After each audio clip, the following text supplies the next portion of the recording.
Assalamualaikum warahmatullahi wabarakatuh. Nah, hari ini kita akan mempelajari sifat koligatif larutan. Pada video sebelumnya, kita sudah mempelajari konsentrasi-konsentrasi yang berhubungan dengan sifat koligatif larutan. Nah, apa itu sifat koligatif larutan? Ya. Sifat koligatif larutan adalah sifat yang hanya tergantung pada jumlah zat terlarut, ya, dan tidak tergantung pada jenis zat pelarut, ya. Jadi dia hanya tergantung pada jumlah zat terlarutnya saja. Nah, kira-kira apa aja yang termasuk dari sifat koligatif larutan?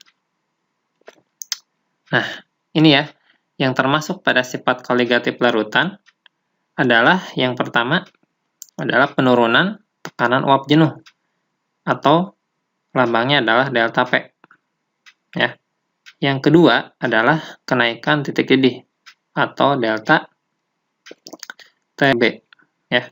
Terus penurunan titik beku adalah delta TF. Dan terakhir adalah tekanan osmotik atau V. Nah, kita lihat satu-satu ya. Yang pertama adalah penurunan tekanan uap jenuh, atau delta P. Nah, misalnya saya punya suatu wadah, ya, wadah ini saya isi dengan air, gitu ya. Lalu saya tutup, maka nanti akan ada molekul-molekul air yang menguap. Nah, lama-kelamaan, molekul air yang menguap tadi akan ada sebagian yang mengembun. Nah, pada saat kondisi kecepatan penguapan sama dengan kecepatan pengembunan, itu kita namakan kondisi jenuh. Nah, nanti uap-uap air sisa yang nempel di dinding ini, dia akan punya tekanan. Nah, tekanannya kita sebut dengan tekanan uap jenuh. Karena ini adalah air itu merupakan pelarut murni, maka kita namakan tekanan uap jenuh pelarut murni, atau P0. Nah, bagaimana kalau air ini saya tambahkan zat terlarut? Nah, nanti partikel-partikel dari zat terlarut ini akan menghalangi molekul-molekul air untuk menguap. Sehingga pada saat keadaan jenuh, ya, jumlah air pada saat keadaan setimbang yang menekan wadah itu akan semakin sedikit. Sehingga tekanannya akan jauh lebih kecil. Nah, maka di sini tekanan uap jenuh larutan atau P, ya, dia akan lebih kecil daripada P0. Nah, sehingga kita akan dapat rumusan dari delta P, yaitu P0 dikurangi P, di mana P0 adalah tekanan uap jenuh pelarut murni, sedangkan P adalah tekanan uap jenuh larutan. Atau kita juga bisa memakai rumus yang kedua ini, di mana delta P sama dengan fraksi mol zat terlarut dikalikan P0.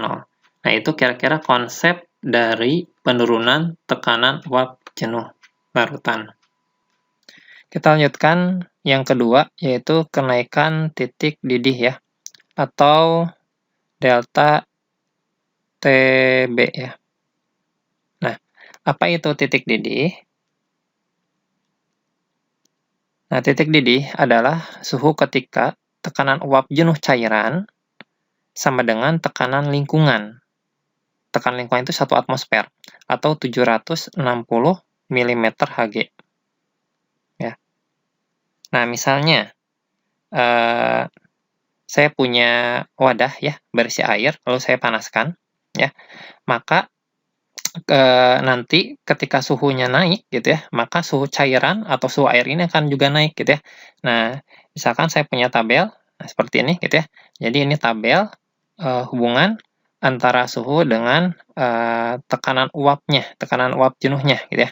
Jadi kalau misalkan suhunya dia belum dipanaskan, misalkan ini 0 derajat Celcius, ternyata tekanan airnya 458 derajat Celcius, gitu ya.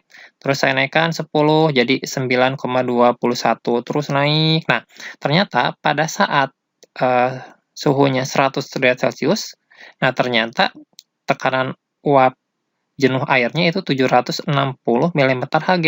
Nah, ini ternyata sama suhu lingkungan. Nah, berarti pada suhu 100 derajat Celcius, itu air mulai mendidih, ya. Jadi ini dia mulai mendidih. Gitu ya.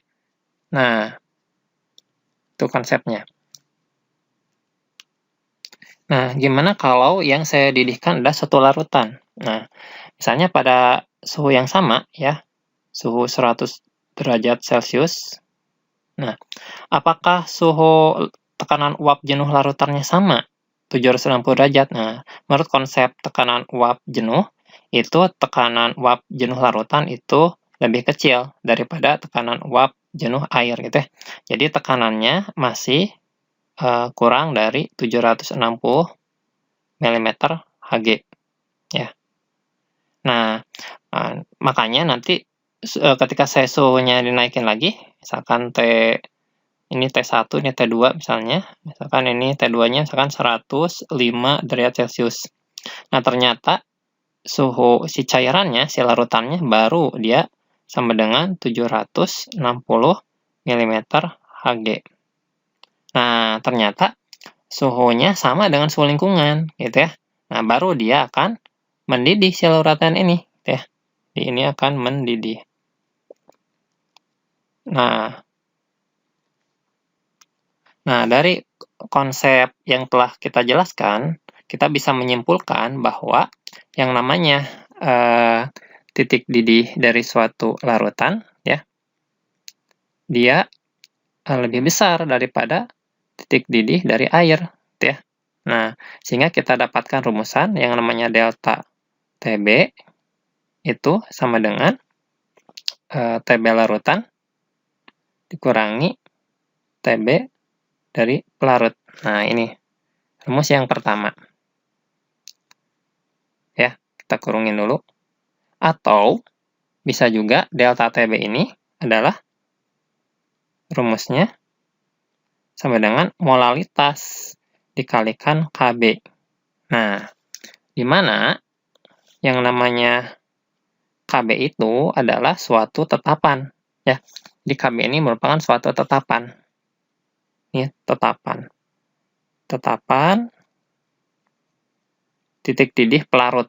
Jadi, tetapan pelarut. Jadi, yang mempengaruhi nilai KB itu adalah pelarutnya. Kalau pelarutnya air, maka nilai KB-nya itu sama dengan 0,52. Ya, kalau bukan air, ya berarti bukan 0,52. Nah, seperti itulah konsep dari kenaikan titik didih. Mudah-mudahan bisa dipahami ya.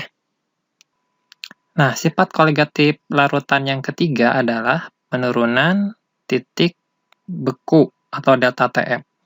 Nah, apa itu titik beku? Nah, titik beku atau TF adalah suhu ketika tekanan uap zat cair sama dengan tekanan uap zat padat. Ya. Nah, jadi contoh misalnya, air itu kan membeku pada suhu 0 derajat Celcius. Nah, artinya tekanan uap air itu sama dengan tekanan uap zat padat atau dalam hal ini S ya. Nah, S. Gitu. Nah, proses pembekuan suatu zat cair itu terjadi apabila suhunya diturunkan.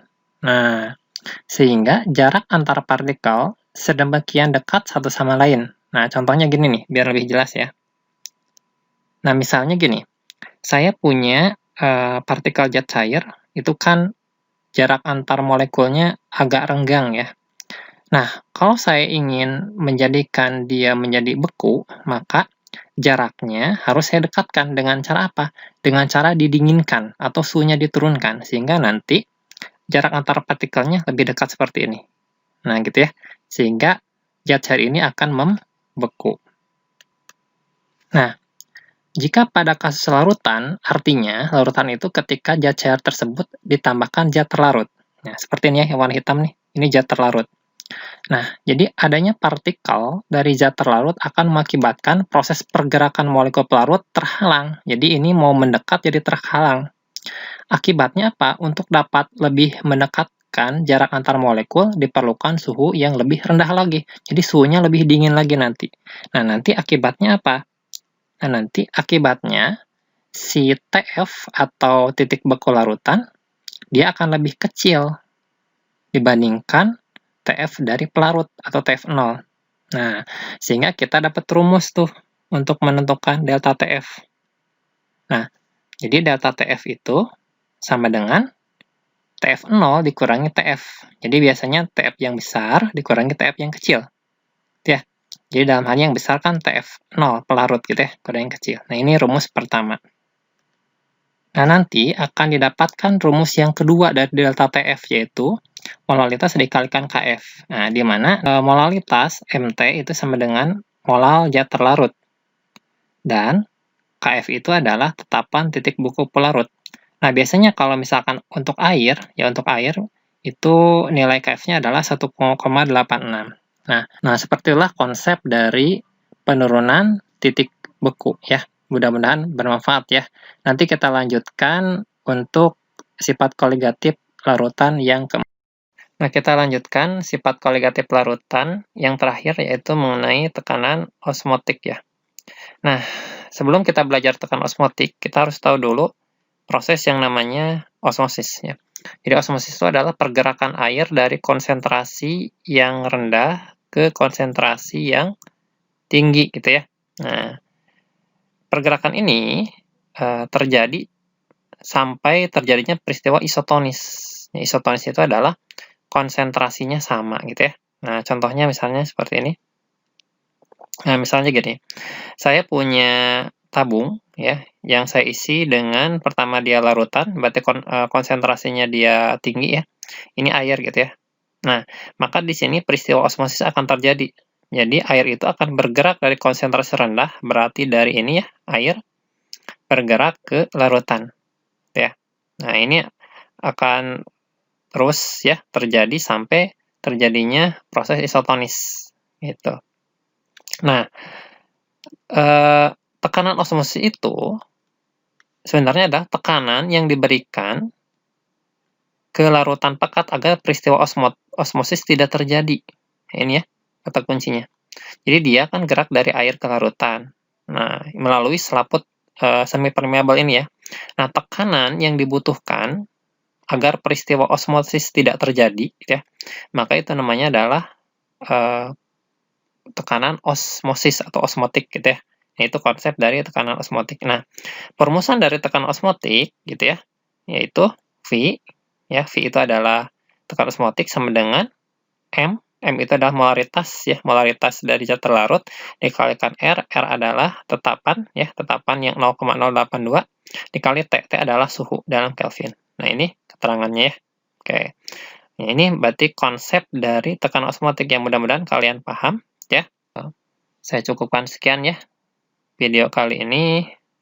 Nanti selanjutnya kita akan bahas mengenai soal-soal yang berkaitan dengan sifat koligatif larutan. Ya, saya cukupkan sekian. Assalamualaikum warahmatullahi wabarakatuh.